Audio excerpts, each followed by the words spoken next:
Well, today's progress is a little slow. Had other errands to run, so it's taking its time. First, the masonry.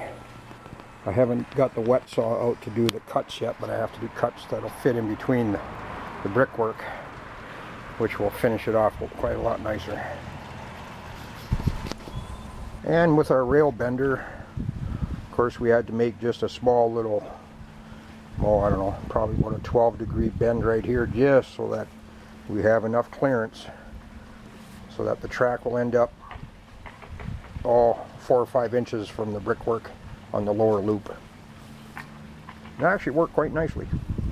We got custom bent 22 foot here, of course a straightaway, and then that's all bent at